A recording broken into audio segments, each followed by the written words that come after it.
السلام علیکم ورحمۃ اللہ وبرکاتہ۔ خلاصۃ القرآن کی آج کی کلاس میں تمام احباب کو خوش آمدید کہا جاتا ہے۔ آج کی اس 12ویں کلاس میں سورۃ یوسف پڑھی جائے گی، اس کا خلاصہ جانا جائے گا انشاءاللہ تعالی۔ احباب متوجہ رہیے گا۔ سورہ یوسف، اس کا جو وقت بتایا جاتا ہے، جو زمانہ بیان کیا جاتا ہے، وہ اس میں اور بھی اقوال ہیں، لیکن مکہ میں رسول اللہ صلی اللہ علیہ وسلم کی نبوی زندگی کے 12ویں سال کو بیان کیا جاتا ہے کہ یہ 12ویں سال میں 13 سال کی جو دور رہا ہے نبوی زندگی کا، اس میں سے 12ویں سال میں یہ سورت جو ہے نازل ہوئی۔ سورہ ہود سے پہلے وہ نازل ہوئی۔ کسی بھی نبی کا واقعہ قرآن مجید میں اتنی تفصیل سے نہیں بیان کیا گیا جتنا جو ہے نا اس حضرت یوسف علیہ السلام کا بیان کیا گیا ہے۔ بچپن سے جو ہے جوانی اور پھر بعد میں بادشاہ بن جانے تک، اور پھر جو ہے یہ پورا واقعہ جو ہے اللہ تعالیٰ نے حضرت یوسف علیہ السلام کا بیان کیا ہے۔ اور انبیاء بھی ایسے ہیں جن کے نام پر باقاعدہ صورت موجود ہے، لیکن اس طرح واقعے کی تفصیل، پوری زندگی کے تمام مراحل کا تذکرہ یہ کہیں اور نہیں ملتا۔ اچھا، تو یوسف علیہ السلام کو اللہ تعالیٰ نے علم و حکمت عطا کری، ان کا عزت سے سرفراز کیا، ان کو والد صاحب کی محبت زیادہ ملتی تھی، حسن زیادہ تھا، ہر اعتبار سے وہ زیادہ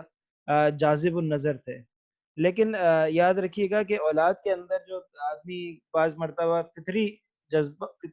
ہوتا ہے، فطری طور پہ نبی سے ہم بھی یہی امید رکھتے ہیں، اور نبی سے کیونکہ وہ نبی معصوم ہوتا ہے، اس نے والدین اولاد کے درمیان تفریق نہیں کی، لیکن محبت ایک ایسی چیز ہے جس کے جو انسان کے قابو میں نہیں ہوتی ہے۔ حضور صلی اللہ علیہ وسلم بھی اپنے ازواج میں تفریق نہیں کرتے تھے، برابری کرتے تھے، لیکن ساتھ یہ کہتے تھے کہ اللہ تعالیٰ ظاہری چیزوں میں تو میں برابری کر سکتا ہوں، لیکن یہ دل کا معاملہ میرے ہاتھ میں نہیں ہے، یہ میں نہیں برداشت کر سکتا ہوں۔ میں کسی سے دل زیادہ لگا ہوا ہے، کسی سے کم لگا ہوا ہے، ایسا ہوتا ہے۔ حضرت یوسف علیہ السلام سے ان کے والد کا دل زیادہ لگا ہوا تھا، یہ بات جو ہے، اور یہ ان کے سوتیلے جو بھائی تھے 11، ان کو یہ بات برداشت نہ ہوئی، بہت تنگ ہوتے تھے اس بات سے، اور جو ہے نا کہ ہماری طرف اتنا رجحان نہیں ہے والد صاحب کا جتنا حضرت یوسف علیہ السلام کی طرف ہے۔ بس یہ ان کا ایک آپس میں ایک لگی رہتی تھی، ایک ان کا ایک حسد، یا ان کا ایک جو ہے برا بھائی کے ساتھ برا معاملہ، بدسلوکی، چھوٹے بھائی کا بالکل خیال نہ رکھنا، یہ ساری چیزیں، یہ معاملہ برقرار تھا۔ ہوا یہ کہ جو ہے نا حضرت یوسف علیہ السلام کو ان کے بھائیوں نے جو ہے ایک واقعہ کی ان کے ساتھ سر انجام ہوا، اور اس کو پھر جو ہے ان کو قتل کرنے کا منصوبہ بنایا، پھر ایک کنویں میں ڈال کے پھر آگے لے گئے۔ اللہ نے ان کے لیے تخت رکھا تھا، بادشاہ بننا مقرر تھا، تو سارے ہلاکت کے منصوبوں میں اللہ پاک نے ان کے لیے عروج طے کر دیا۔ وہ وقت آیا کہ بھائی ان کے سامنے جھک گئے، اپنے جرائم کی معافی مانگی، اور جو ہے اپنے آپ کو جو ہے حضور سے ان کے سبکدوش کیا، اور ان کے آگے جو ہے جھک گئے۔ حضور صلی اللہ علیہ وسلم کے ساتھ بھی کچھ ایسا ہی معاملہ ہوا۔ ہمارے آقا و مولا صلی اللہ علیہ وسلم کے جو ہے نا ان کی قوم والوں نے، ان کے بستی والوں نے ان کی نبوت کا انکار کیا، انہیں قتل کرنے کے منصوبے بنائے، لیکن اللہ تعالیٰ نے آپ علیہ الصلوۃ والسلام کے لیے عزت لکھ رکھی تھی، جیسا حضرت یوسف علیہ السلام کے لیے عزت لکھ رکھی تھی۔ تو سارے قتل کے منصوبوں کے باوجود ہجرت کرنے کے ساتھ ساتھ اللہ پاک نے ایک نیا مقام، ایک نئی زندگی، ایک عروج دیا، اور پھر اس کے ذریعے سے اللہ تعالیٰ نے ان کو آگے بڑھایا۔ تو یہ اس واقعے کو اللہ تعالیٰ نے احسن القصص کے ذریعے سے بیان کیا ہے، یعنی سب سے خوبصورت قصہ قرار دیا ہے۔ چلیے، متعدد طریقوں سے حضور صلی اللہ علیہ وسلم کی زندگی اور حضرت یوسف علیہ السلام کے واقعات میں مشابہت پائی جاتی ہے۔ وطن سے دوری، دونوں جگہوں پر ایسا ہوا کہ بھائی قتل کا منصوبہ، پھر وطن سے دوری، پھر اپنوں کا حسد، اپنوں نے نہیں چھوڑا، اور پھر ایک نئے شہر کی طرف ہجرت، اور وہاں کا عزت کا ملنا۔ یہ لوگ اصل میں شام میں آباد تھے، حضرت ابراہیم علیہ السلام کے بیٹے ہیں حضرت اسحاق علیہ السلام، ان کے بیٹے تھے حضرت یعقوب علیہ السلام۔ حضرت یعقوب علیہ السلام کی یہ اولاد ہوئی جو کہ شام میں آباد تھیں۔ حضرت اسحاق علیہ السلام چونکہ شام میں تھے، جس طرح مکہ والوں کو تکلیف ہوتی ہے، دیکھیں کبھی بھی ہجرت ایک عام دستور رہا ہے کہ جب بھی کسی بستی والوں کو تکلیف ہوئی ہے تو انہوں نے ہجرت کی ہے۔ مکہ والوں کو تکلیف ہوئی وہ حبشہ چلے جاتے تھے، اور مکہ والوں کو تکلیف ہوئی وہ پھر مدینہ آ گئے۔ ان کو تکلیف شام والوں کو کوئی مسئلہ آتا تو یہ مصر چلے جاتے تھے، مصر والوں کو مصر میں مسئلہ آتا، بنی اسرائیل کو شام تو پھر وہ مصر سے شام چلے جاتے۔ جیسے فرعون کے زمانے، جیسے اس زمانے میں یوسف علیہ السلام کے دور میں مصر سے یہ لوگ شام سے یہ لوگ مصر آئے۔ کس طرح آئے؟ پہلے بیٹا جو ہے وہ مصر پہنچ گیا، حضرت یوسف علیہ السلام، وہ وہاں کے بادشاہ بن گئے، تو پھر ان کے پیچھے سارا گھرانہ جو ہے ہجرت کر کے مصر آ گیا۔ پھر بعد میں جب فرعون کا دور آیا تو موسیٰ علیہ السلام کے دور میں، موسیٰ علیہ السلام کا دور تھا، فرعون کی بادشاہت تھی، اس وقت میں جو ہے یہ جو ہے نا مصر سے دوبارہ شام آ گئی۔ یہ اللہ تعالیٰ کا جو ہے نا نظام ہے، اللہ تعالیٰ کس طرح سے لوگوں کو ایک جگہ سے دوسری جگہ لے کر جاتا ہے۔ حضرت یوسف علیہ السلام کی زندگی کے 3 حصے ہیں۔ اپنے گھر میں ایک، اور وہ دور بتایا گیا جیسا کہ جو ہے اپنے انتہائی زیادہ سمجھدار، ہوشیار، خوبصورت تھے، والد صاحب کی محبت میں جو ہے نا بے پناہ ان کو محبت حاصل تھی۔ ہوا یہ کہ ایک مرتبہ انہوں نے خواب دیکھا ہے نا، میں خواب یہ دیکھا کہ مجھے جو ہے نا 11 جو ہے نا ستارے جو ہیں وہ سجدہ کر رہے ہیں۔ تو ابو نے کیا کہا؟ ابو نے کہا کہ یہ خواب کسی کو نہ سنانا ہے نا، اب اپنے بھائیوں کو یہ خواب نہ سنانا، ورنہ جو ہے نا وہ تمہارے خلاف ہو جائیں گے، تمہارے ساتھ حسد کریں گے۔ والد کو بھی پتا تھا کہ بھائیوں کا کیا معاملہ ہے، بھائیوں کا کیا مزاج ہے۔ چنانچہ انہوں نے تو نہیں بتایا، لیکن اس خواب کے بعد حضرت یوسف علیہ السلام سے والد صاحب کی محبت میں اضافہ ہو گیا۔ والد صاحب کی محبت میں اضافہ کیا ہوا؟ یہ ان بھائیوں کو برداشت نہ ہوا، بھائیوں نے بولا کہ ہم ان کو لے جا کے قتل کر دیں گے۔ پھر ایک دن جو ہے یہ ایسے ہی کیا، انہوں نے جو ہے نا ایک پکنک طے کیا، پکنک کے لیے جا رہے ہیں، اور والد صاحب کو راضی کیا کہ ہم اپنے بھائی کو لے جائیں گے وہاں، جو ہے ان کو ساتھ جو ہے ان کو بھی کھیلیں گے، یہ گھر میں جو ہے تھوڑی ریکریشن ہو جائے گی، گھر میں بیٹھے بیٹھے کیا کریں گے۔ چنانچہ والد صاحب راضی ہو گئے، اور یوسف علیہ السلام کو اپنے ان کے بھائی لے کر جو ہے نا کہ جنگل کی طرف آئے، جنگل میں آئے، اور پھر وہاں پہلے تو انہوں نے یہ فیصلہ کیا تھا کہ ان کو قتل کریں گے، لیکن پھر بعد میں یہ سوچا کہ قتل بہت بڑا گناہ ہے، اتنا بڑا گناہ ہم نہیں سر انجام دیتے، اچھی بات نہیں ہے، کیونکہ یہ بھی بعد میں جا کے انہوں نے بھی یہ لوگ بھی عزت دار لوگ بن گئے تھے، ولی اللہ کے ولی بنے تھے یہ بھائی لوگ، تو ان میں بھی اچھائیاں تھیں، اور بنی اسرائیل بھی انہی سے چلی ہے۔ یوسف علیہ السلام کی تو کوئی اولاد نہیں تھی، یہ جو 11 بھائی ہیں بنی اسرائیل انہی سے چلی ہے۔ تو یہ بھائیوں نے جو ہے حضرت یوسف علیہ السلام کو قتل کرنے کا پروگرام بنایا، لیکن پھر بعد میں انہوں نے بولا کہ یہ بہت بڑا گناہ ہے، ہمارا مقصد صرف یہ ہے کہ ان کو اپنے والد صاحب سے دور کرنا ہے، تاکہ ہمیں ہمارے والد صاحب خالص ہم سے محبت کرنے لگے۔ چنانچہ انہوں نے یہ فیصلہ کیا کہ ان کو کنویں میں ڈال دیتے ہیں، کنویں میں ڈال دیا، اور کنویں میں ڈال کر چلے گئے، کنویں میں ڈال کے چلے گئے۔ پیچھے ایک جو ہے نا وہاں سے تاجروں کا قافلہ گزر رہا تھا، انہوں نے جو ہے دیکھا کہ بھائی یہاں پر جو ہے کوئی ایک شخص بچہ ہے اس کے اندر، پانی ڈالنے کے لیے نکلے تو کنواں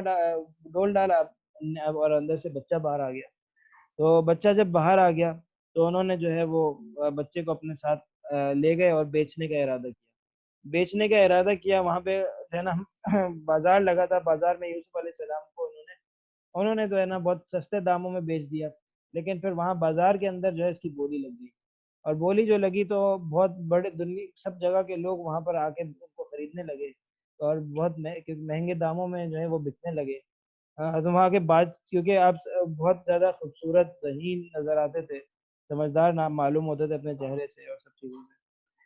چنانچہ ان کے مصر کے جو بادشاہ تھے انہوں نے جو ہے یوسف علیہ السلام کو خرید لیا، خریدنے کے بعد گھر لے آئے، ان کی اپنی کوئی اولاد نہ تھی۔ تو وہ کذالک مکننا لیوسف فی الارض، اللہ تعالیٰ قرآن میں اس طرح بیان کرتے ہیں، وَلِنُعَلِّمَهُ مِن تَأْوِيلِ الْأَحَادِيثِ وَاللَّهُ غَالِبٌ عَلَى أَمْرِهِ وَلَكِنَّ أَكْثَرَ النَّاسِ لَا يَعْلَمُونَ۔ وہ کہتے ہیں کہ اس طرح ہم نے یوسف علیہ السلام کو زمین میں جو ہے قدرت دی، اور ہم نے انہیں جو ہے نا خوابوں کی تعویل کا فن سکھایا، اور اللہ تعالیٰ کا فیصلہ غالب رہتا ہے، لیکن اکثر لوگ اس بات کو نہیں جانتے۔ اب پھر بعد میں اللہ تعالیٰ نے ان کو نبوت بھی عطا کی. وَلَمَّا بَلَغَ أَشُدَّهُ آتَيْنَاهُ حُکْمًا وَكَذَلِكَ نَجْزِي الْمُحْسِنِينَ. اس میں اللہ پاک بیان کر رہے ہیں. پھر ملکہ مصر کا یوسف علیہ السلام پر یہ جو ہے نا جوانی کے اندر یہ یوسف علیہ السلام ان کے بادشاہ نے اپنی اہلیہ کو کہا ہوا تھا کہ ان کا خیال رکھنا جو ہے نا عسیٰ ينفعنا أو نتخذه ولدا، ہو سکتا ہے کہ ہمیں یہ کسی موقع پر فائدہ پہنچائے یا ہم اس کو اپنا بیٹا بنا لیں. پھر بعد میں ملکہ مصر کا یوسف علیہ السلام پر فرشتہ ہونے کا واقعہ ہے کہ وہ جو ہے وہ جو ہے نا ان کو اوپر ان کو پھسلانے کی کوشش کرتی ہیں. جب وہ دیکھیں بچہ ہوتا ہے نا تو بچہ کا خوبصورت ہونا ٹھیک ہے، آپ اس کے اوپر ہاتھ بھی رکھو، آپ اس کے ساتھ ملو بھی، باتیں بھی کرو، لیکن جب وہ قریب البلوغ ہو جائے نا بچہ، تو اس کے اندر ایک ایسی جاذبیت پیدا ہو جاتی ہے، لڑکا ہو یا لڑکی ہو. آپ دیکھو بالغ سے تو آپ جس طرح پھر بالغ سے تو پردہ ہے ہی، بالغ مرد کے لیے عورت سے اور عورت کا مرد سے. اسی طرح امرد وہ ہوتا ہے بے ریش لڑکا، نوجوان لڑکا، اس سے بھی انسان پردہ کرے اور اس سے بھی اپنے آپ کو بچائے، کیونکہ اس کا فتنہ اور زیادہ خطرہ ہے، کیونکہ انسان اس سے ڈر نہیں رہا ہوتا. آدمی اس بات سے تو ڈرتا ہے، میں لڑکوں سے مخاطب ہوں زیادہ اور لڑکیوں سے بھی،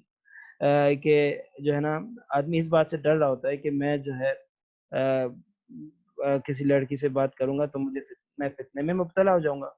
آدمی وہاں تو ڈر رہا ہوتا ہے، لیکن لڑکے کے معاملے میں نہیں ڈر رہا ہوتا. اور وہ معاشرہ بھی اس کو اتنا زیادہ ہے، اتنا اس کو خطرے میں لوگ نظر نہیں آ رہے ہوتے ہیں، اس کو معاشرہ بھی اتنا برا نہیں سمجھ رہا ہوتا، لیکن وہ بہت بڑا فتنہ بن جاتا ہے. اور بعض مرتبہ جتنی انسان دیکھیں، دنیا کی سب سے خطرناک ایڈکشن جو ہے نا وہ انسان کی انسان سے ایڈکشن ہے. اور ایسی ایڈکشن ہونی نہیں چاہیے جس میں انسان اپنے آپ کو کھو دے اور اس کو ہر دوسرے لوگ اس کو ہر وقت یاد رہیں اور اپنی ذات یا اپنا جو زندگی کا مقصد ہے وہ اس کو بھلا بیٹھے. یہ ایسی محبت پسندیدہ نہیں ہے کسی سے بھی، چاہے وہ اولاد سے بھی ایسی اتنی زیادہ نہیں ہونی چاہیے کہ انسان اللہ کو بھلا بیٹھے یا دین سے بیزار ہو جائے. تو یہ بات نہ ہی گھر والوں سے، نہ گھر والی سے. تو میرے دوستو جو ہے تو نوجوان جب بچہ ہوتا ہے نا تو بچہ ہوتا ہے، اس کو آپ ہاتھ بھی لگاؤ، لڑکا ہو لڑکی ہو، آپ اس سے جو ہے بات بھی کرو، لیکن جب وہ قریب البلوغ ہو جائے، لڑکا ہو یا لڑکی ہو، اس سے بچنا ضروری ہے، کیونکہ اس میں انسان کے پھنسنے کا اندیشہ زیادہ ہوتا ہے. ہاں لڑکا ہے تو داڑھی آ جائے اس کے بعد یا پھر اس طرح اس میں وہ تاثیر جاذبیت نظر نہ آ رہی ہو تو آپ اس سے جو ہے قریبی آپ اس سے وہ رکھیں، کوئی مسئلہ نہیں ہے. اور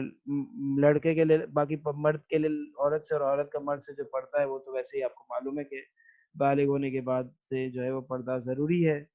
اس میں آدمی جو ہے نا کوئی بھی کسی طرح سے بھی اس کا باز نہ آئے،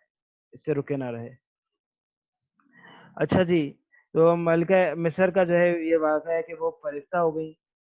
یوسف علیہ السلام پر، ان کو جو ہے غلط کام کی طرف دعوت دی. یوسف علیہ السلام نے ان کی اس بات سے بات ماننے سے انکار کر دیا. پھر ایک دن جو ہے ان کو بلایا کمرے کے اندر، اور کمرے کے اندر اندر اندر اندر بلا دیا اور پیچھے سے سارے تالے لگوا دیے، سارے تالے لگوا دیے. اور پھر جو ہے نا ان کے ساتھ ان کو جو ہے نا قالت حیت لک، انہیں اپنے قریب بلانے آنے کی دعوت دی. یوسف علیہ السلام کو بہت برا لگا اور وہ گھبرا گئے، اللہ سے پناہ مانگی اور وہ جو ہے نا بھاگے دروازے کی طرف. دروازے جس دروازے پہ جاتے وہ دروازہ کھلتا چلا جاتا، اور اس طرح وہ جو ہے اس کے بند دروازوں کو سارے اللہ تعالیٰ کے فضل و کرم سے، کیونکہ اسباب کوئی نہ تھے، دروازے پہ تالا لگا ہوا تھا، سامنے خطرناک ماحول تھا، لیکن دروازے جس دروازے پہ جاتے انہوں نے کوشش کی اور کوشش سے باز نہ آئے، کوشش کی اور جس دروازے پہ جاتے وہ دروازہ کھلتا چلا جاتا. اس طرح جتنے بھی دروازے چاہے تھے اور جتنے بھی تالے تھے، روایات میں 7 دروازے آتے ہیں، ہوں گے، ہو سکتا ہے ہوں، لیکن ہو سکتا ہے نہ بھی ہوں، لیکن یہ واقعات میں بیان کرتے ہیں. تو وہ جتنے بھی دروازے تھے وہ چنانچہ کھلتے چلے گئے اور حضرت یوسف علیہ السلام ان سے باہر آ گئے. باہر آنے تھے کہ جو ہے نا ان کے جو مصر کے جو بادشاہ تھے یا وزیر تھے، عزیز مصر ان کو کہتے تھے، وہ جو ہے گھر دروازے پہ کھڑے تھے. وہاں عورت نے پینترا بدلا اور جو ہے نا حضرت یوسف علیہ السلام پر تانا لگا دیا، تانا زنی کی، اور کہا کہ انہوں نے میرے ساتھ برا سلوک کرنے کی کوشش کی ہے. یہ واقعہ کا عدالت تک چلا گیا. یوسف علیہ السلام کہنے لگے کہ انہوں نے میرے ساتھ اس طرح کرنے کی کوشش کی ہے. یوسف اور عزیز مصر جو ہے سمجھتا تھا کہ اپنے غلام کو تو سمجھتا تھا وہ کتنا نیک ہے، اور ساتھ میں اپنے یہ بھی پتا تھا کہ علاقے کے اندر یہ بری فضا پھیلی ہوئی ہے۔ چنانچہ جب عدالت میں یہ کیس گیا تو وہ گھبرائے اور جو ہے سوچنے پوچھ میں پڑ گئے کہ اس بات کا فیصلہ کیسے ہو۔ ایک بچے نے جو ہے اس وقت وہاں جو موجود تھا یہ گواہی دے دی اور کہنے لگا کہ اگر دیکھ لو قمیص کہاں سے پھٹی ہے، آگے سے پھٹی ہے یا پیچھے سے پھٹی ہے، اگر پیچھے سے پھٹی ہے تو پھر ہے نا یہ عورت کا قصور ہے، آگے سے پھٹی ہے تو مرد کا قصور ہے، کیونکہ آگے سے وہ اس نے جو ہے نا آگے بڑھنے کی کوشش کی ہوگی، عورت نے اس کو روکا ہوگا، اور اگر پیچھے سے پھٹی ہے تو مرد نے بھاگنے کی کوشش کی ہوگی، عورت نے پیچھے سے اس کو روکا ہوگا۔ چنانچہ ایسا ہی ہوا، یوسف علیہ السلام نے جو ہے وہ کو روک لیا گیا۔ یوسف علیہ السلام دیکھا کہ قمیص جو ہے پیچھے سے پھٹی ہوئی تھی، یہ فیصلہ ہوا کہ غلطی عورت کی ہے۔ پھر یہ بات پورے علاقے میں مشہور ہو گئی، پورے معاشرے میں یہ بات پھیل گئی کہ عزیز مصر کی بیوی نے جو ہے وہ یہ حرکت کی ہے نا۔ اب ہوا یہ کہ ان کو تانا زنی ہوئی، عزیز مصر کی جو بیوی ہے ان کی دو سہیلیوں نے ان کے ساتھ ان کو جو ہے تانا دیا کہ تمہیں کوئی اور اپنے گھر کا غلام ملا، اس کے علاوہ تمہیں کوئی نظر نہیں آیا۔ تو انہوں نے کہا کہ اچھا تم مجھے تانا دیتی ہو، اب تو دیکھو دیکھو تمہارے ساتھ دیکھو پتہ چلے گا تو میں کس چیز میں پھنسی ہوں۔ اور دیکھے نا جب پھر وہ جو ہے نا کیونکہ گھر تو ایک ہی تھا، غلام تھے ان کے یہاں،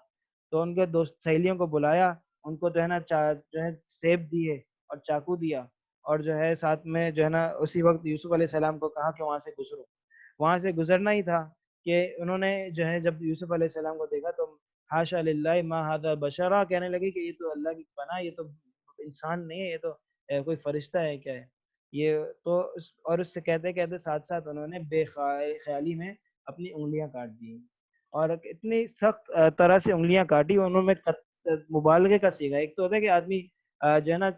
چھری سے آدمی کبھی کبھار جو ہے نا جو ہے کوئی کچھ کاٹ رہا ہوتا ہے، سیب کاٹ رہا ہوتا ہے، پھل کاٹ رہا ہوتا ہے، سبزی کاٹ رہا ہوتا ہے تو انگلی پہ نشان آ جاتا ہے، لیکن آیت کریمہ میں قطعنا ایدیہن کہا ہے کہ جس میں اتنا مبالغہ ہے کہ گویا کہ انگلیوں کو اتنا شدید زخمی کر دیا کہ چھری بالکل اندر ڈال دی، اتنی سخت ترین انہوں نے جو ہے طریقے سے وہ چھڑیاں چلا دی اور مدہوش ہو گئی یوسف علیہ السلام کے حسن کے آگے۔ حدیث میں آتا ہے باقاعدہ کہ جو ہے نا دنیا کا آدھا حسن جو ہے اللہ تعالیٰ نے یوسف علیہ السلام کو دے دیا۔ تو بہرحال یہ جو ہے جیل میں تو کتنا اب یوسف علیہ السلام کا حسن ہوگا۔ وہ عائشہ رضی اللہ عنہا البتہ فرماتی ہیں کہ ہمارے آقا و مولا صلی اللہ علیہ وسلم کا حسن اس سے بھی زیادہ تھا۔ اگر وہ جنہوں نے عزیز مصر کی جو ہے نا بیگم کی سہیلیاں، اگر وہ عورتیں مصر کی عورتیں اگر حضور صلی اللہ علیہ وسلم کو دیکھ لیتی تو جو ہے اپنی انگلیاں کاٹنے کے بجائے اپنے دل پہ چھریاں چلا دیتی۔ یہ دوستوں جو ہے نا واقعے کی بارے میں حدیث سے روشنی ڈالی گئی، اور پھر جو ہے نا پھر آگے بتایا جیل میں پھر انہوں نے جب دیکھا کہ حالات میں سنگین ہوتے جا رہے ہیں تو یوسف علیہ السلام نے جو ہے نا اللہ تعالیٰ سے کہا رب السجن احب الی مما یدعوننی الیہ، کہ اللہ پاک مجھے یہ جس بات کی طرف بلا رہی ہیں اس سے زیادہ جیل پسند ہے۔ ویسے کبھی بھی آزمائش مانگنی نہیں چاہیے۔ حضور صلی اللہ علیہ وسلم نے اس واقعے کو بیان کرتے ہوئے کہا تھا کہ یہ آزمائش انہوں نے مانگ لی، لیکن مانگنا نہیں چاہیے، آزمائش مانگنی لی۔ اب ان کی جیل مانگ لی، 9 سال جیل میں رہے، 9 سال جیل میں رہے، پھر وہاں پہ البتہ وہاں پہ اللہ تعالیٰ نے جو ہے جیل کے لوگوں کو فائدہ پہنچانا تھا، تو بہرحال جیل میں انہوں نے توحید کی دعوت دی اور لوگ وہاں پہ لوگ ان سے متاثر تھے۔ اسی دوران میں جو ہے 2 لوگ ایسے جو ہے نا جو خانسامہ تھے، اور ایک جو ہے جو بادشاہ کے خادم تھے، ملازم تھے، ایک جو ہے نا خانسامہ تھا اور ایک بادشاہ کا ساقی تھا، ان کو شراب اور مختلف مشروب پلاتا تھا۔ یہ دونوں جیل داخل کیے گئے۔ یہ ان پر یہ الزام تھا کہ انہوں نے جو ہے نا بادشاہ کو کیا کہتے ہیں زہر دے کر مارنے کی کوشش کی ہے۔ بہرحال انہوں نے جو ہے نا ایک خواب دیکھا کہ بھائی مجھے ایک جو ہے نا دونوں نے خواب دیکھا، ایک نے خواب دیکھا کہ مجھے جو ہے ایک نے دونوں نے خواب دیکھا، پھر ان کو سنایا کہ بھائی میں جو ہے نا ایک نے دیکھا کہ میں جو ہے پلا رہا ہوں اپنے آقا کو شراب، اور ایک نے دیکھا کہ جو ہے نا مجھے مار دیا جا رہا ہے۔ تو بہرحال وہ خواب کی تعبیر یہ کی گئی کہ نا ایک کی تعبیر یہ تھی کہ تم آزاد کر دیے جاؤ گے، اور دوسرے کی تعبیر یہ تھی کہ تمہیں مار دیا جائے گا۔ تو جس کو تھا کہ اس کو بچ جائے گا، اس کو یوسف علیہ السلام نے یہ کہا تھا کہ تم جب باہر جاؤ تو جو ہے نا میرے بارے میں بادشاہ کے بارے میں میرا تذکرہ کرنا کہ بھائی کہاں مجھے اندر پھنسا دیا ہے، مجھے باہر کرو۔ اور جو ہے نا جب بادشاہ یوسف علیہ السلام جب نے لیکن وہ لیکن وہ جب آزاد تو ہو گیا، ایک کو مار دیا گیا اور ایک کے لیے آزادی کا فیصلہ کر دیا، دوبارہ بادشاہ کی خدمت میں لگ گیا۔ اس کے باوجود جو ہے نا ان کے لیے وہ بتانا بھول گیا، اور وہ یوسف علیہ السلام انہوں نے جو ہے نا یوسف علیہ السلام کا کہا نہیں بادشاہ سے، اور چنانچہ وہ ویسے ہی رہ گئے۔ لیکن ایک مرتبہ کیا ہو کرنا لگا کرنا یہ ہو کہ بادشاہ نے ایک خواب دیکھا۔ خواب میں یہ دیکھا کہ 7 موٹی تازی گائیں 7 دبلی پتلی گایوں کو کھا رہی ہیں، صحیح نا۔ اس کے علاوہ جو ہے نا انی ارا ہے اور وقال الملک انی ارا سبع بقرات سمان یاکلہن سبع عجاف، یہ میں نے میرے خیال سے الٹ کر دیا ہے۔ جو دبلی پتلی گایاں ہیں 7، وہ 7 موٹی گایوں کو کھا رہی ہیں،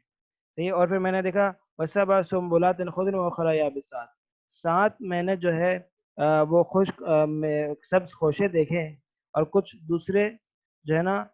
خشک دیکھے ہیں۔ پھر آگے کہتے ہیں یا ایھا الملأ افتونی فی رؤیایا ان کنتم للرؤیا تعبرون قالوا اضغاث احلام ما نحن بتأویل الاحلام بعالمین، تاکہ جو ہے نا یہ پریشان کن باتیں ہیں۔ ان کے جو ہے نا حاشیوں نے کہا، حاشیہ نشینوں نے کہا، اور کہا کہ ہم ایسے خوابوں کی تعبیر نہیں جانتے۔ پھر وہ جو ملازم تھا جس کو جیل سے آزاد کر دیا گیا تھا اور وہ خادم بن چکا تھا دوبارہ سے بادشاہ کا، اس نے کہا کہ میں ایک شخص کو جانتا ہوں، وہ جو ہے نا میں معلوم کر کے آتا ہوں اس کے ذریعے سے تعبیر۔ وہ گئے اور یوسف علیہ السلام کے پاس آئے، تعبیر انہوں نے معلوم کی۔ تعبیر کیا تھی کہ بھائی 7 راتوں تک جو ہے نا 7 سال تک جو ہے نا تم جو ہے عیش کرو گے، تمہیں جو ہے نا فراوانی ہوگی، غلہ خوشہ بہت ہوگا، ہے نا۔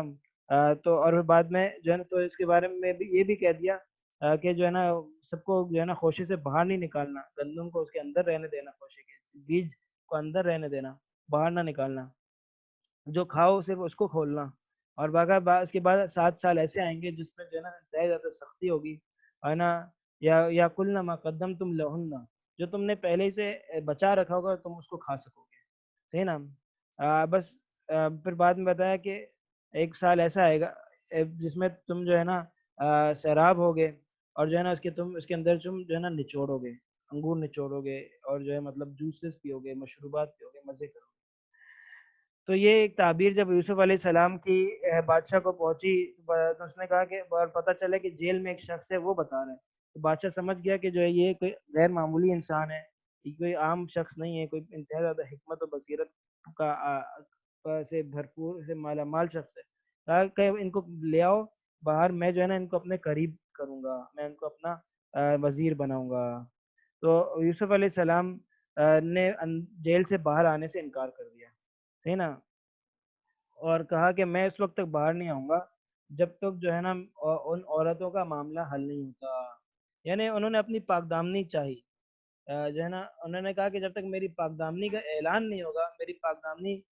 ظاہر نہیں ہوگی، اس وقت تک میں جو ہے وہ جو ہے میں کیا کروں گا، جب تک میری پاک دامنی ظاہر نہیں ہوگی میں باہر نہیں آؤں گا۔ چنانچہ ایک اور جو ہے مرحلہ تھا، پھر ان کی یوسف علیہ السلام کے ساتھ جس عورت نے ملکہ وزیر عزیز مصر کی وہ اہلیہ کو بلایا گیا، اس نے جو ہے گواہی دے دی اور بتا دیا کہ ہاں واقعی میری غلطی نہیں ہے، جو ہے نا یہ تو بہت نیک آدمی ہے، اور جو ہے نا اس کی غلطی نہیں ہے، میری غلطی ہے، میں نے جو ہے اسے انا راوتو عن نفسی، میں نے اسے جو ہے نا بہکانے کی کوشش کی تھی۔ چنانچہ یہ دیکھ سکتے ہیں، یہ آپ کے سامنے تصویر ہے کہ کنویں سے جیل، اور جیل سے پھر ایک کانٹے دار مرحلہ، سختیاں، آزمائش، اور وہاں سے ہوتے ہوتے بادشاہ۔ یہ جو ہے اللہ پاک نے یوسف علیہ السلام کے لیے طے کیا تھا کہ اللہ تعالیٰ نے انہیں کس طرح کہاں سے کہاں پہنچا دیا۔ یوسف علیہ السلام کا کے زبان مبارک سے یہ جو ہے نا نفس امارہ کا لفظ نکلا تھا۔ زیادہ تر راجح یہی ہے، اکثر مفسرین یہ کہتے ہیں کہ جو سورہ یہ 13ویں پارے کے ابتداء وما ابرئ النفس ان النفس لامارۃ بالسوء الا ما رحم ربی، اس کے قائل حضرت یوسف علیہ السلام ہی ہے۔ بعض لوگ کہتے ہیں کہ بھائی نہیں، ان کی جو ہے نا عزیز مصر کی جو بیگم تھی اس نے یہ جملہ کہا تھا کہ میں اپنے نفس کی پاکیزگی کا اعلان نہیں کر سکتا، میں نہیں کہہ سکتا کہ میرا نفس بری ہے۔ ان النفس، نفس تو برے کاموں کا کی طرف دعوت دیتا ہی رہتا ہے، لیکن اللہ پاک جسے بچا لے وہ بچ جاتا ہے۔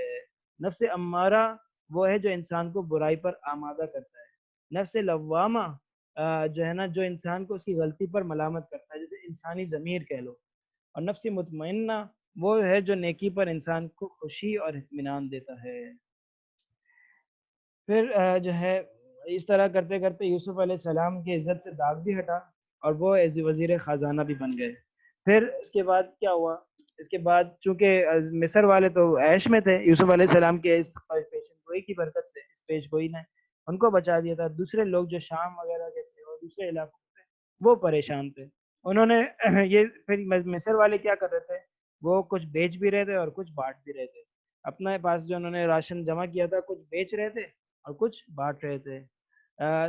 اس کے بارے میں شام والوں کو پتہ چلا، یوسف علیہ السلام کے بھائیوں کو پتہ چلا کہ مصر کے اندر جو ہے خزانہ ہے، سب کو پتہ چلا ہوگا، تو وہ جو ہے وہ غلہ موجود ہے، تو یہ لوگ جو ہے وہاں چلے آئے مصر آئے۔ بھائی یوسف علیہ السلام نے تو بھائیوں کو پہچان لیا، بھائی نہیں پہچان پائے، اور کیسے پہچانتے، وہ اتنے آب و تاب اور عیش میں، اور وہ اتنے داؤ داعش کے درمیان کبھی سوچا بھی نہیں تھا کہ میرے بھائی کے ہمارے بھائی اتنا آگے نکل جائیں گے۔ تو ہم تو ان کو موت کے کنویں میں ڈال کے آئے تھے۔ چنانچہ ہوا یہ کہ ایک مرتبہ یوسف علیہ السلام کے بھائی آئے، انہوں نے جو ہے نا ان کو غلہ دیا۔ غلہ لینے کے بعد جو ہے ساتھ میں بات ہوئی، پوچھا کہ تم لوگ کتنے بھائی ہو، کیا ہو؟ بتایا کہ بھائی اگلی مرتبہ کہا کہ مانگا کہ بھائی میرے بھائی کے لیے بھی دو اور ایک ہمارے والد صاحب کے لیے بھی دو، والدین کے لیے بھی دو۔ کہا کہ والدین کے لیے تو دے دیں گے لیکن چھوٹے بھائی کے لیے نہیں دیں گے، کیونکہ وہ جب تک خود نہیں آئے گا وہ ہم دیکھیں گے کہ وہ آ گیا پھر ہم دیں گے۔ یہ ایک تدبیر تھی، اس تدبیر سے حضرت یوسف علیہ السلام نے اپنے دوسرے بھائی جو ان کے سگے بھائی تھے بنیامین، ان کو اپنے پاس بلانے کی تدبیر کی۔ چنانچہ وہ چلے گئے اور جب غلہ دوبارہ ان کو غلے کی اور دیکھا کہ جب وہ واپس پہنچ گئے شام، تو دیکھا کہ ہمیں غلہ بھی دے دیا گیا ہے، اور جو ہم نے پیسے دینے کی یا جو ہم نے غلے کے بدلے جو سامان ہم نے دینے کی کوشش کی تھی وہ بھی ہمیں واپس ہمارے اس گاڑی میں سمیت ڈال دیا گیا ہے کہ آپ یہ بھی رکھو، اور وہ آپ کے لیے جو ہے غلہ آپ کو مفت دیا جا رہا ہے۔ چنانچہ جب اگلی مرتبہ ان کو ضرورت پڑی غلے کی، تو اس بار انہوں نے کہا کہ ہم بھائی کو بھی لے کے جاتے ہیں تاکہ ہمیں ایک اونٹ زیادہ سامان مل جائے۔ بھائی والد صاحب کہاں راضی ہوتے، ایک بیٹے کو کھو چکے تھے، ان کی نظر میں یہی تھا کہ بیٹا میرے سے گم ہو چکا ہے۔ لیکن کہا کہ بڑی جو ہے نا جتن کے بعد انہوں نے اجازت دی اور کہا کہ مجھے نا میں صرف اس شرط پہ تمہیں ان کو دیتا ہوں کہ تمہیں اس کو واپس میرے پاس لانا ہوگا۔ ہاں اگر تم سب کا جو ہے نا سب پر حملہ کر دیا جائے، سب کو جو ہے تو پھر الگ بات ہے۔ پھر انہیں مشکلات سے بچنے کی ایک تدبیر بتائی کہ بھائی ایک ساتھ داخل نہ ہونا، الگ الگ دروازوں سے داخل ہونا، صحیح نا؟ اس کی وجہ یہ بتائی کہ بھائی حسد تم اتنے کہنا، اس کی وجہ یہ ہے کہ بھائی وہ لوگ جو سوچیں گے کہ بھائی اتنے جو ہے نا اتنے خوبصورت لوگ ہیں اور اتنے ایک ساتھ داخل ہو رہے ہیں، اجنبی لوگ ہیں، یا تو تعجب کریں گے یا حسد کریں گے آپ کی قد و قامت، کیونکہ نبی کی اولاد تھے، ان کا ایک شان ہی الگ تھی۔ تو چنانچہ ایسے ہی ہوا کہ وہ الگ الگ دروازوں سے داخل ہوئے، یوسف علیہ السلام کے پاس آئے، تو یوسف علیہ السلام نے جو ہے اپنے بھائی کو اپنے قریب بلا لیا، بنیامین کو، اور یوسف علیہ السلام نے ان کو بتایا کہ میں تیرا بھائی ہوں، تو تمہارے بھائی ان لوگوں نے جو تمہارے ساتھ کیا ہے اس کی وجہ جو کرتے ہیں اس کی وجہ سے مایوس نہ ہو۔ پھر بعد میں بھائی کو جب سب کو سامان بھر دیا تو یہ تدبیر اللہ پاک کے حکم سے انہوں نے اختیار کی کہ بلکہ شاہی دربار کا ایک جو ہے نا برتن جو ہے بنیامین کے سامان کے ساتھ ڈال دیا گیا۔ جب بنیامین کے سامان کے ساتھ ڈال دیا گیا تو اور یہ لوگ جانے لگے تو پیچھے سے ان کو آواز لگائی گئی کہ بھائی ہم لوگ اپنا ایک برتن کھو رہے ہیں اور جو ہے اس کی وجہ سے تمہیں روکا جا رہا ہے۔ تو کہ یوسف وہ کہنے لگے کہ ہم پہلی بار تو نہیں آئے، ہم تو دوسری مرتبہ آ رہے ہیں، آپ کو پتہ ہے کہ ہم صرف غلہ لیتے ہیں اور چلے جاتے ہیں، ہم کوئی چوری ووری نہیں کرتے۔ لیکن کہا کہ اچھا لیکن ہمیں چیک کرنے دو، اور کہا کہ ہمیں بتاؤ کہ اگر نکل آئے تو سزا کیا ہوگی؟ یوسف ان کے مذہب میں یہ سزا نہ تھی کہ ان کے اس مذہب میں تو صرف یہ سزا تھی کہ بھائی جس نے لیا ہے وہ واپس کر دے، کوئی اور سزا تھی،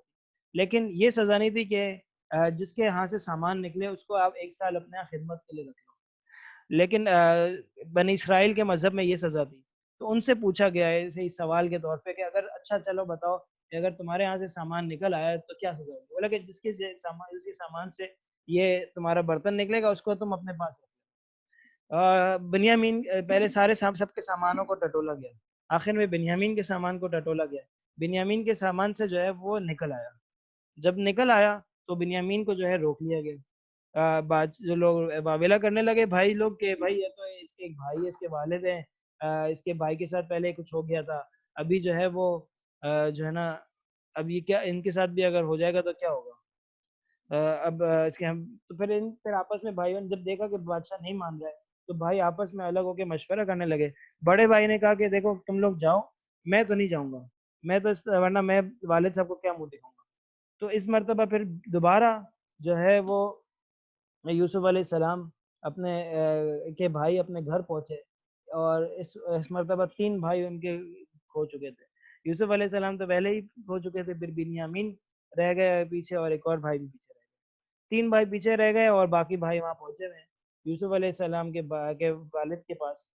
وہ پریشان کہ بھائی اب کیا ہوگا کیا ہوگا۔ پھر تیسری مرتبہ ان کو بھیجا کہ جو ہے نا جاؤ اور جو ہے نا ان سے جو ہے معذرت کرو اور کہو کہ ہمیں بہت زیادہ تکلیف پہنچی ہے، آپ جو ہے نا ہمیں سامان بھی دو، ہمیں معاف بھی کرو۔ تو جو ہے نا یوسف علیہ السلام نے اس موقع پر جو ہے وہ برداشت نہیں کر سکے، انہوں نے کہہ دیا کہ تمہیں پتہ ہے کہ تم نے جو ہے نا یوسف کے ساتھ کیا کیا تھا؟ تو یہ سارے بھائی پہچان حیران ہو گئے، بولے کہ یار اور کسی کو تو یہ پتہ ہی نہیں تھا، اِنَّکَ لَأَنْتَ یوسف۔ تو انہوں نے کہہ دیا کہ آپ ہی تو یوسف ہو۔ سارے بھائی حیرت والے لہجے سے، کہ حیرت انگیز لہجے سے کہنے لگے کہ آپ ہی تو یوسف ہو۔ یوسف علیہ السلام نے بولا انا یوسف وہذا اخی، میں یوسف ہوں، یہ میرا بھائی ہے، ہم پر اللہ نے احسان کیا۔ اور بتایا کہتے ہیں کہ جی جو اللہ تعالیٰ جو تقوی اختیار کرے، صبر کرے، اللہ تعالیٰ اس کے اجر کو ضائع نہیں کرتا۔ یہ دوستو یہ بہت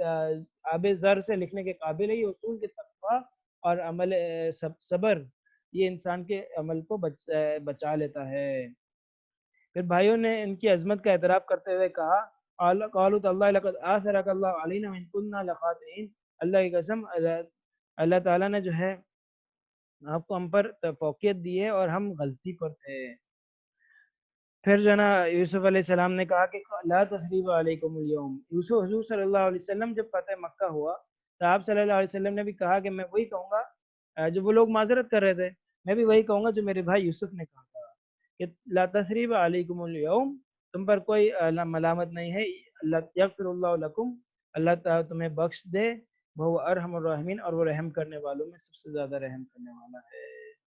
پھر کہا کہ یہ میری قمیص لے جاؤ والد کے جو ہے اوپر ڈالنا، اور انشاءاللہ جو ہے وہ یہ جب وہاں سے روانہ ہوئے تو یوسف علیہ السلام کے والد کو ان کی خوشبو آنے لگی، اور جب وہ گئے ان کی جسم پہ سر پہ آنکھوں پہ یہ کپڑا ڈالا گیا تو وہ ان کی بینائی لوٹ آئی۔ اس طرح جو ہے وہ دوبارہ ہجرت کر کے مصر پہنچے، اور مصر پہنچتے ہی جو ہے اب بڑے ان کے ساتھ آب و تاب سے ان کا بڑے اعزاز کے ساتھ ان کا استقبال ہوا۔ استقبال کرنے کے بعد ان کو جو ہے نا وہ سارے اب حضرت یوسف علیہ السلام کے آگے جھک پڑے، سجدے میں گر گئے۔ اس زمانے میں تعظیم کی خاطر سجدہ کرنے کی اجازت تھی، تو اور محبت میں بھی سجدہ کیا جاتا تھا۔ تو یوسف علیہ السلام کے والد نے اپنے والد صاحب سے کہا کہ یہ رب، یہ میرے خواب کی تعویل ہے میرے رب، یا میرے والد، یا ابتی ھذا تعویل رؤیای من قبل قد جعلها ربی حقا، ہے نا۔ اس طرح یہ واقعہ اپنے انتہا کو پہنچا، اور پھر اللہ تعالیٰ کا یوسف علیہ السلام شکر ادا کرتے ہیں، رب آتیتنی من الملک وعلمتنی من تأویل الاحادیث فاطر السماوات والارض انت ولی فی الدنیا والآخرہ توفنی مسلما والحقنی بالصالحین۔ ہجرت کے 8 سال کے بعد فتح مکہ کے موقع پر یہ واقعہ بالکل اسی طرح آپ صلی اللہ علیہ وسلم اور آپ کے ساتھیوں کے حق میں ظاہر ہوا۔ جب رسول اللہ صلی اللہ علیہ وسلم بیت اللہ کے دروازے میں کھڑے تھے اور خاندان قریش کے تمام لوگ سر جھکائے بیٹھے تھے، آپ صلی اللہ علیہ وسلم نے پوچھا مجھ سے کیا توقع رکھتے ہو؟ سب نے کہا جو یوسف علیہ السلام نے اپنے بھائیوں سے کیا تھا۔ آپ صلی اللہ علیہ وسلم نے وہی الفاظ کہہ کر سب کو معاف کر دیا۔ تو بڑا ایک آپس میں ایک دوسرے سے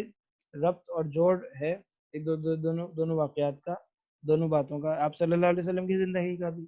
اور حضرت یوسف علیہ السلام کی زندگی کا۔ اور ہمیں بہت سارے اسباق حاصل ہوتے ہیں یوسف علیہ السلام کی زندگی سے، صبر، تقوی، اللہ، اور سب سے انہ من یتقی ویصبر فان اللہ لا یضیع اجر المحسنین، یہ اس کا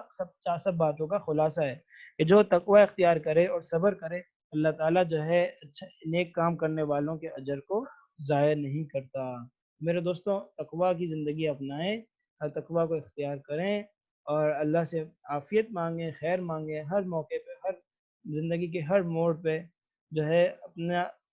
مرجع، اپنا مأویٰ، اپنا ملجا آپ اللہ رب العزت کی ذات کو بنائیں۔ دیکھیں کامیابی آپ کے قدم چومے گی اور ہر طرح کی خیر اور خوشیاں آپ کے دامن میں آپ کے دامن گیر ہوں گی۔ اسی پر آج کی اس کلاس کو میں ختم کرتا ہوں۔ انشاءاللہ پھر اگلی کلاس میں حاضر ہوں گے، سورہ رعد، سورہ ابراہیم اور مختلف صورتیں لے کر۔ السلام علیکم ورحمۃ اللہ وبرکاتہ۔